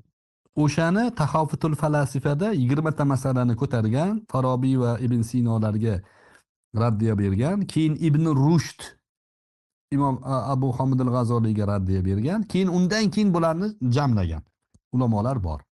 Bu yerda Ibn Sinoni ham aqlni yuklamasi, Farobiyni ham masalan davlat qurishlikda, jamiyat qurishlikdagi falsafalari muhimda. Siz agar yuqorida aytganimdek Abu Hamid al-G'azoliyni o'zlashtirib olsangiz, keyin Ibn Sinoni o'qisangiz ham bo'ladi, menga desa Nietzsche'ni o'qisangiz ham bo'laveradi. Kantni o'qisangiz ham bo'laveradi, chunki sizda tutqich bo'ladi. Tutqich Abu Hamid al-G'azoliy bo'ladi. O'shaning uchun Abu Hamid al-G'azoliydan boshlashingiz kerak. Bizda anaqamiz bor. Mudarris degan asarimiz ham bor. Yaqinda uni ham ovozlisini chiqaramiz nasib bo'lsa. Shu yana suhbatlarga ham kelib turing. Vaqtingiz bo'lganda, kelsangiz Eshituvchi bo'lib turaman faqat. Gapirsam ba'zida ehtirosga berilib ketib, shu tanqid qilib qo'yib, baribir kirib ketib qolyapti. Shuning uchun gapirmasdan, o'z bugun gapirmoqchi emas edim. O'zlari gapirtirishni savollar berib majburlab. Siz qo'lingizda har doim ruchka bilan yon daftarcha yursin. Shubhalar chiqadi. Mana shu ziddiyat bor, islom falon joyda ziddiyat bor degan masala chiqsa, darrov yozib qo'yingda, bir kun mana shunga o'xshagan vaqt topib qolsangiz, kirasiz, savolingizni berasiz, oydinlatib olasiz. Bitta zo'ri bor joyda lekin. hamma joyda hamma bilan gaplashaverishingiz, e, savol masalan o'sha hozir esimga tushyapti, savolni berib qo'yib ketib qolib, men ovqat qilayotgandim, eshitmadim, keyin eshitib olaman deb bunaqa yengil qarasangiz bo'lmaydi unda. Siz doim hozir shuncha suhbat o'tdi. Hozir taxminan bir 20-30 ta kitobning xulosalarini eshitganday bo'ldik. Misol uchun deyman-da, siz savolingiz sabab. Tarix qolmadi, Qur'onni anaqasi qolmadi, Injil, Tavrot, Zabur, Mishnalardan hatto misollarni o'rgandik. Misol uchun deyman-da. Bu hozir shunaqa davrda yashayapmizki, ma'lumotlarga erishish oson. Ma'lumot ilm hisoblanmaydi. Shuni esdan chiqarmang. Ma'lumot ko'p bo'lsa chalkashishingiz ham mumkin. Ilm nima degani desa, ilm voqelikni asli qanday bo'lsa shunday tushuna olishga aytiladi. U ilm u. Uni mutaxassisdan o'rganasiz. ChatGPT ham yordam bermaydi. Xo'p. Ma'qul. Ba'zida qiynalib qolaman. Chunki bir ikkita odamlar keladi, shu gruppalarda ham. Bu odam bunday deydi, ikkinchi musulmon aka unga raddiya berib qoladi, keyin meni o'sha endan uchqunlayotgan olov deydi-ku, o'sha ham yana orqaga qarab ketib qoladi-da. Endi bu tavfiq degan narsa Alloh taolodan so'rash kerak-da. Alloh hidoyat qilsin. Yuqorida aytganimdek o'ta qimmatbaho narsa-da. Majburlab berib bo'lmaydi buni. O'zingiz qabul qilishingiz kerak. Bo'ldi, salomat bo'ling, yana gaplashamiz, xudo xolasa.